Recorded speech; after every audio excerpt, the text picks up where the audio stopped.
to Malaysia.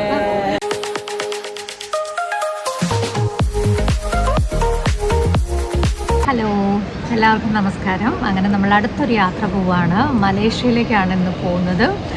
നമ്മുടെ ഫ്ലൈറ്റിൻ്റെ time എന്ന് പറയുന്നത് 12:30 കേട്ടോ, രാത്രി, അതായത് പുലർച്ചെ 12:30. അപ്പം നമ്മുടെ കൂടെ 16 പേരുണ്ട്, ഞാനടക്കം 17 പേര്. നമ്മുടെ കൂടെ തായ്ലൻഡിൽ കഴിഞ്ഞ തവണ വന്നിട്ടുള്ള 2 ഫാമിലി ഉണ്ട്, അതേപോലെ തന്നെ അംബിക ചേച്ചി. കുറച്ച് പേരാണ് പുതിയ മെമ്പേഴ്സായിട്ടുള്ളത്. അപ്പോൾ എന്തായാലും വളരെ എക്സൈറ്റഡ് ആണ്. അപ്പോൾ നമുക്ക് ബാക്കി വിശേഷങ്ങളൊക്കെ വഴിയെ പറയാം. ഞാൻ രാവിലെ നമ്മളവിടെ എത്തിയതിന് ശേഷം ആരൊക്കെയാണ് എന്തൊക്കെയാണ് എന്നുള്ള വിശേഷങ്ങളൊക്കെ പറയാം. അപ്പോൾ ബൈ.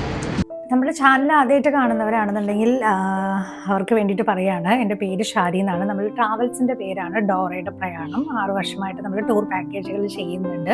ഇത് നമ്മൾ നേരത്തെ ഫ്ലൈറ്റ് ബുക്ക് ചെയ്തിട്ടുണ്ടായിരുന്നു. ഇതിപ്പം മലേഷ്യയിൽ നമ്മൾ എത്താൻ പോവുകയാണ് കേട്ടോ, ലാൻഡ് ചെയ്യാൻ പോവുകയാണ്. സത്യത്തിൽ കേരളത്തിലാണ് പച്ചപ്പ് കൂടുതൽ എന്നുള്ളതായിരുന്നല്ലോ നമ്മളുടെ ധാരണ. പക്ഷെ അങ്ങനെയല്ല കേട്ടോ. നമ്മൾ മലേഷ്യയിൽ വരുമ്പോൾ ശരിക്കും എവിടെ നോക്കിക്കഴിഞ്ഞാലും പച്ചപ്പ് നമുക്ക് കാണാൻ പറ്റും. അപ്പോൾ നമ്മളങ്ങനെ ലാൻഡ് ചെയ്തു. Good morning. അങ്ങനെ നമ്മൾ എയർപോർട്ടിലെത്തി. ഇവിടുന്ന് ഫ്രഷായി നമ്മളുടെ ഗൈഡ് വണ്ടിയും ആയിട്ട് പുറത്ത് വെയിറ്റ് ചെയ്യുന്നുണ്ട്. നമ്മൾ അവരെ തേടി പിടിക്കാൻ പോവുകയാണ്. ഓൾറെഡി വിളിച്ചു, എല്ലാം സെറ്റാണ്. ഇവിടുന്ന് ഞാൻ കുളിച്ചു കേട്ടോ, നല്ല ബാത്റൂം, നല്ല സൗകര്യം. അപ്പോൾ അതുകൊണ്ട് നമുക്ക് റൂമിൽ 2 മണിക്കാണ് ചെക്ക് ഇൻ. അപ്പോൾ അതുകൊണ്ട് നമ്മൾ ഇവിടുന്ന് ഫ്രഷായിട്ട് നമ്മൾ ബാക്കിയുള്ള സൈറ്റ് സീയിങ് കുറച്ച് കണ്ടിട്ടാണ് നമ്മൾ റൂമിലോട്ട് പോവുക. അപ്പോൾ ബാക്കി വിശേഷം കൂടുതലുള്ള ആളുകളെയൊക്കെ കാണിക്കാമേ. എമിഗ്രേഷൻ അങ്ങനെ പ്രത്യേകിച്ച് ഒന്നും ചോദിച്ചില്ല. നമ്മളുടെ പാസ്പോർട്ട് പിന്നെ എന്താ പറയുക, സൈൻ ഇട്ട് തന്നു, സീൽ വെച്ച് തന്നു എന്നല്ലാതെ വേറെ ഒരു കാര്യങ്ങളും, ഒരു ബുക്കിംഗ് വൗച്ചറോ അല്ലെങ്കിൽ വേറെ എന്തെങ്കിലും ചോദിക്കുകയോ അങ്ങനെ ഒന്നും ഉണ്ടായിരുന്നില്ല. അപ്പോൾ ഇമിഗ്രേഷനൊക്കെ വളരെ ഫാസ്റ്റായിട്ട് നടന്നു. അതിനുശേഷം ഇതൊക്കെയാണ് നമ്മുടെ കൂടെ വരുന്ന ഫാമിലി മെമ്പേഴ്സ്. ഇവർ ഓൾറെഡി എൻ്റെ കൂടെ തായ്ലൻഡ് വന്നിട്ടുള്ളവരാണ്. അപ്പം എന്തായാലും മൊത്തം 17 പേരാണ് കേട്ടോ ഉള്ളത്. What's your name? My name is Zaza. Aza. I'm your guide for the 4 days. Welcome to Malaysia. Okay.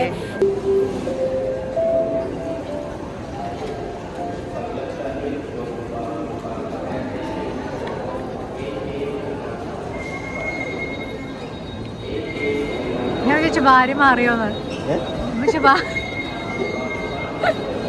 ഞാനിപ്പോ അങ്ങോട്ട് പോയത്. അപ്പം ഇതാണ് നമ്മളുടെ വണ്ടി, ഇതാണ് നമ്മളുടെ ഗൈഡ്. അപ്പം എന്തൊക്കെയാണ് ഇനി ചെയ്യാൻ പോണത്, എന്തൊക്കെയാണ് കാണാൻ പോകുന്നത് എന്നുള്ള പ്ലാനൊക്കെ പുള്ളിക്കാരത്തെ വിശദീകരിച്ച് തരുമായിരുന്നു. ഞാൻ നേരത്തെ പറഞ്ഞല്ലോ, റൂമിലെത്തുന്നതിന് മുമ്പ് നമ്മൾ പുത്രജയ സൈറ്റ് സീയിങ് കഴിഞ്ഞിട്ടാണ് പോകുന്നത്. അപ്പം രാവിലെ തന്നെ നമ്മൾ ബ്രേക്ക്ഫാസ്റ്റ്, നമ്മൾ ഹോട്ടലിൽ നിന്ന് ഓൾറെഡി നമ്മൾ ഫ്രഷ് ആയിട്ടാണ് ഇറങ്ങിയത്. അപ്പോൾ ഒരു ഇന്ത്യൻ റെസ്റ്റോറൻറ്റിലാണ് നമുക്ക് ബ്രേക്ക്ഫാസ്റ്റ് നമ്മൾ അറേഞ്ച് ചെയ്തിട്ടുണ്ടായിരുന്നത്. നല്ല ഇഡ്ഡലിയും പൂരിയും ഒക്കെ ആയിട്ട് നല്ല ഭക്ഷണമായിരുന്നു. കാരണം രാത്രി നമുക്ക് നന്നായിട്ടെന്നല്ല ഉറങ്ങാൻ, ഞാൻ പൊതുവെ രാത്രിയത്തെ ട്രാവലിങ്ങിൽ ഉറങ്ങാറേ ഇല്ല. പക്ഷെ ചിലരൊക്കെ നന്നായിട്ട് ഉറങ്ങിയിട്ടുണ്ട്. അപ്പം നമ്മുടെ കൂടെയുള്ളവരാണ് ഇവരെല്ലാവരും കഴിച്ചുകൊണ്ടിരിക്കുകയാണ്. അപ്പം ഇത് കഴിച്ചു കഴിഞ്ഞിട്ട് നമ്മൾ ആദ്യത്തെ സൈറ്റ് സീയിങ്ങിലേക്കാണ് പോകാൻ പോണത്. അപ്പം ഓരോ രാജ്യത്ത് നമ്മൾ ചെല്ലുമ്പോഴും അവിടുത്തെ ടൂറിസ്റ്റ് ഡെസ്റ്റിനേഷൻ കാണുക എന്നുള്ളതിനേക്കാൾ ഉപരി ഓരോ രാജ്യത്തെ കൾച്ചറും അവിടുത്തെ ഡെവലപ്മെൻറ്റും അതും കൂടെയാണ് നമ്മൾ മനസ്സിലാക്കുന്നത്, അല്ലേ? ഇപ്പം നമ്മൾ എത്തിയിരിക്കുന്നത് പുത്രജയ എന്ന് പറയുന്നതാണ്. ഇതെല്ലാം കാണുന്നത്, ഈ ബിൽഡിംഗ് കാണുമ്പോൾ തന്നെ നമുക്ക് വിചാരിക്കും വലിയ ഏതോ ഹോട്ടലോ അങ്ങനെ എന്തെങ്കിലും കാര്യങ്ങളാണെന്ന്. പക്ഷേ ഈ ഒരു ഏരിയ എന്ന് പറയുന്നത് ഫുൾ ഗവൺമെൻറ് ഓഫീസുകളുടെ ഒരു ഏരിയ ആണ്. നമ്മുടെയൊക്കെ നാട്ടിലെ പഞ്ചായത്ത് ഓഫീസ് അല്ലെങ്കിൽ എന്താ പറയുക, അങ്ങനെ സർക്കാർ എന്തൊക്കെ ഓഫീസുകളുണ്ട്. ഈ കാണുന്നത് പ്രൈം മിനിസ്റ്ററുടെ ഓഫീസാണ് കേട്ടോ. ബാക്ക്ഗ്രൗണ്ടിൽ കാണുന്നില്ലേ വലുതായിട്ട്? ഇവിടെ എന്ന് പറയുന്നത് പ്രധാനമന്ത്രിക്ക് അങ്ങനെ വലിയ സെക്യൂരിറ്റി ഒന്നുമില്ല. നേരെ ആ ഒരു എന്താ പറയുക, മിനിസ്റ്ററുടെ ഓഫീസിൻ്റെ നേരെ ഫ്രണ്ടിൽ തന്നെയാണ് ഇപ്പം ഈ കാണുന്ന പള്ളി. ഇതിനെ പിങ്ക് മോസ്ക് എന്നും പറയും.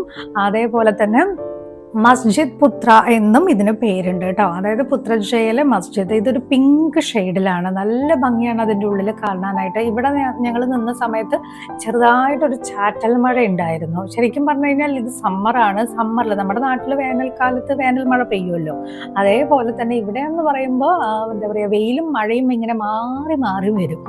പിന്നെ ഒരുപാട് നേരം നമ്മുടെ നാട്ടിൽ പെയ്യുന്നത് പോലെ അങ്ങനെ നിൽക്കാതെ പെയ്യുക അങ്ങനെയൊന്നും ഇല്ല കേട്ടോ. ഇതൊരു ചെറിയൊരു ചാറ്റൽ മഴ ഉണ്ടായിരുന്നുള്ളൂ, നമ്മളെ ബുദ്ധിമുട്ടി നിർബന്ധിച്ചൊന്നുമില്ല. അപ്പം നമ്മൾ ഈ മോസ്കിലേക്ക് പോകുമ്പോൾ അവർ ഇവിടുന്ന് ഇങ്ങനെ ഒരു ഡ്രസ്സ് തരും, അതിട്ടിട്ട് വേണം നമ്മൾ പോകാനായിട്ട്. അപ്പം നമ്മളെല്ലാവരും കൂടെ ചേർന്ന് ഒരു ഫോട്ടോ എടുത്തതിന് ശേഷം നേരെ മോസ്കിൻ്റെ ഉള്ളിലേക്ക് പോവാണ്.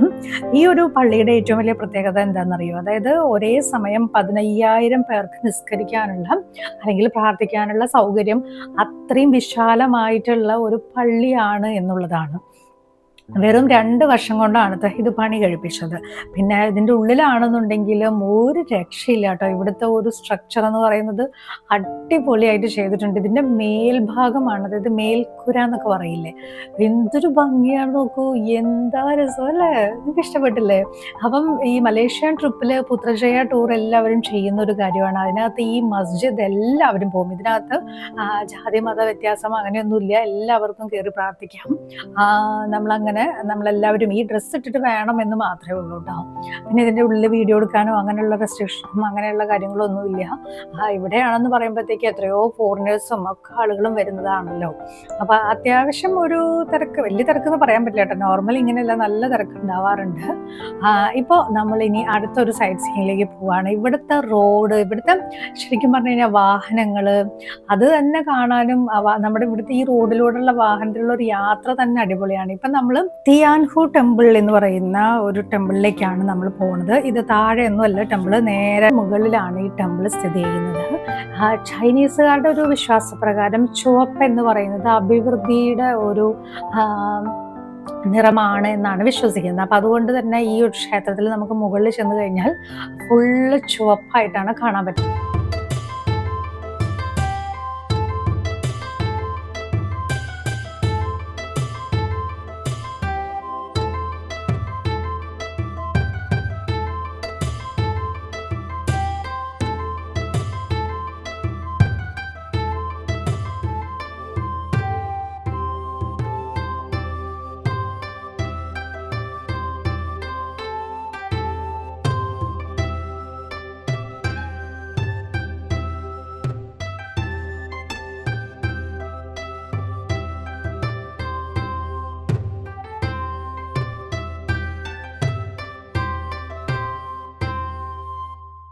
അതിൻ്റെ ബാക്ക് സൈഡിലുള്ളൊരു ഭാഗമാണ് ഇങ്ങനെ, അതായത് ഡിഫറെൻ്റ് ആയിട്ടുള്ള ഓരോ പ്രതിമയും ഒന്നിൽ നിന്ന് വളരെ വ്യത്യാസമാണ്. അപ്പം നമ്മളിവിടെ എല്ലാവരും കൂടെ വന്നേക്കാണ്. എല്ലാവരും ഒരുമിച്ച് ഒരു വീഡിയോയിൽ എനിക്ക് ഒരിക്കലും കിട്ടാൻ ചാൻസ് ഇല്ല, കാരണം എല്ലാവരും ഇങ്ങനെ പല വഴി പല സമയങ്ങളിൽ പിന്നെ ഓരോരോ അവരവരുടേതായ ഫോട്ടോ എടുക്കൽ പരിപാടികൾ അങ്ങനെയൊക്കെ ആയിട്ട് ഇങ്ങനെ ചിതറി പോയോണ്ടിരിക്കുകയല്ലേ. ഇത് നല്ല ഭംഗിയില്ലേ ഈ ഭാഗം കാണാനായിട്ട്. ഇതാണ് ഇതിൻ്റെ ഫ്രണ്ടിൽ നിന്നുള്ളൊരു വ്യൂ എന്ന് പറയുന്നത്. നേരത്തെ പറഞ്ഞ പോലെ ചുവപ്പാണ് ഇവിടുത്തെ മെയിൻ അട്രാക്ഷൻ. എല്ലായിടത്തും ചുവപ്പിൻ്റെ ഒരു ഷെയ്ഡ് നമുക്ക് എല്ലായിടത്തും നമുക്ക് കാണാൻ പറ്റും.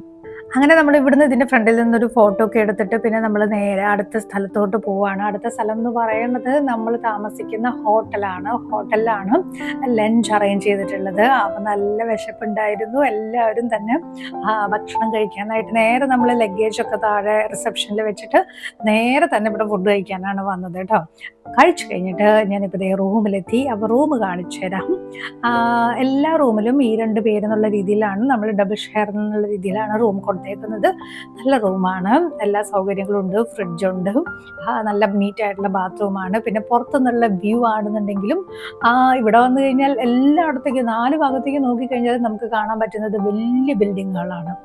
അതിനുശേഷം നമ്മളൊരു 3-4 മണിക്കൂർ റെസ്റ്റ് എടുത്തിട്ട് നമ്മൾ ഇപ്പോൾ ഒരു ഫുഡ് സ്ട്രീറ്റിലേക്ക് ഇറങ്ങിയിരിക്കുകയാണ്. ഈ സ്ട്രീറ്റിന്റെ പേര് ജലൻ അലൂർ എന്നാണ് കേട്ടോ. അതായത് എന്തൊക്കെ വെറൈറ്റി ഫുഡുകളുണ്ടോ, നമുക്ക് ചിലതൊന്നും കാണുമ്പോൾ നമുക്ക് കഴിക്കാൻ പോയിട്ട് നമുക്കത് കാണാൻ പോലും ഒരു ഇറിറ്റേഷൻ പോലെ തോന്നും. അത്രയും വെറൈറ്റി ആയിട്ടുള്ള ഒരുപാട് കാര്യങ്ങളുണ്ട്. ശരിക്കും ഭക്ഷണം എന്ന് പറയുന്നത് എത്ര വ്യത്യസ്തമായിട്ടുള്ള തരത്തിലാണ് അല്ലേ.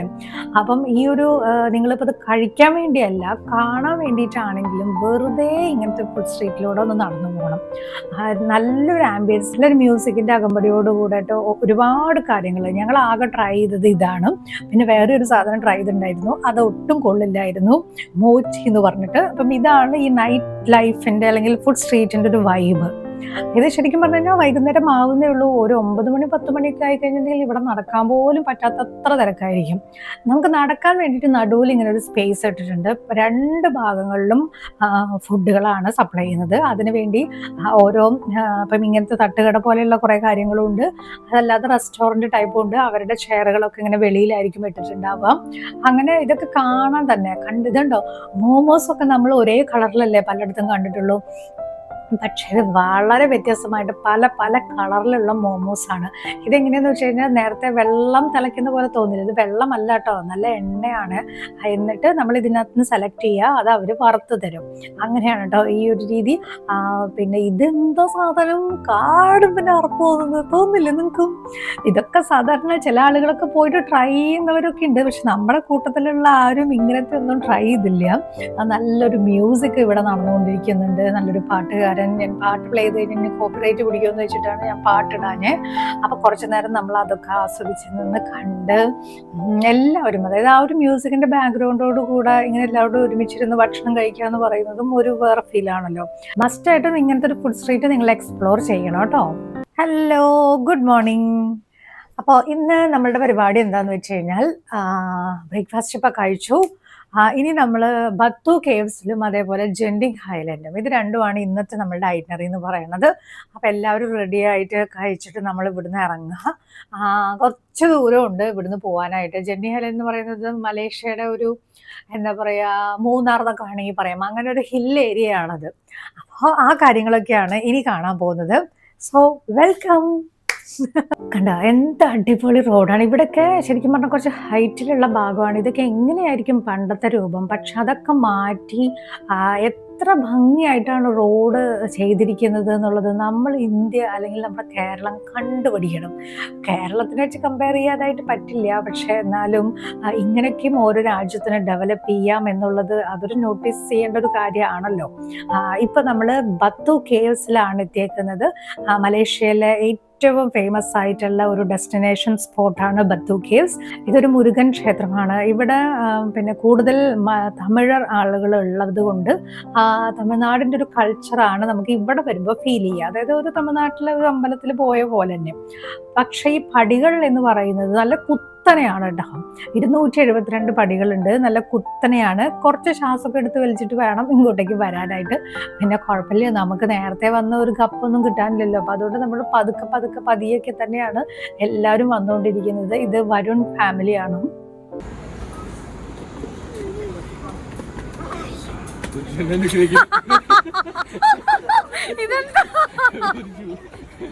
സത്യം പറഞ്ഞാൽ എൻ്റെ ചിരി ഇത്രയും വൃത്തികെട്ടതെന്ന് ഞാൻ വീഡിയോ കാണുമ്പോഴാണ് മനസ്സിലാക്കാറ്. പക്ഷെ എനിക്ക് ഇങ്ങനെ അല്ലാണ്ട് ചിരിക്കാനും പറ്റാറില്ല. ചിരിക്കുമ്പോൾ നന്നായിട്ട് ചിരിക്കണം അങ്ങനെയൊന്നും വിചാരിക്കില്ലല്ലോ നമ്മൾ ആ സ്പോട്ടിൽ അങ്ങ് ചിരിക്കുന്നതല്ലേ. എന്തായാലും നമ്മുടെ കൂടെയുള്ള എല്ലാവരും വളരെ പെട്ടെന്ന് തന്നെ കയറി ഇതിൻ്റെ ഉള്ളിലേക്ക് വന്നു കഴിഞ്ഞാൽ വലിയൊരു ഗുഹയാണ്. അതായത് ഈ ബത്തു കേവ്സ് എന്ന് പറയുന്നത്, ബത്തു എന്ന് പറയുന്നത് ചുണ്ണാമ്പ് പാറ എന്നുള്ളതാണ് അർത്ഥം വരുന്നത് കേട്ടോ. അപ്പം ആ ഒരു ചുണ്ണാമ്പ് പാറ അങ്ങനെയുള്ളൊരു കേവിലാണ് നമ്മളുള്ളത്. ഇവിടെയാണ് പ്രധാന പ്രതിഷ്ഠയായിട്ടുള്ള ഒരു ക്ഷേത്രം സ്ഥിതി ചെയ്യുന്നത്.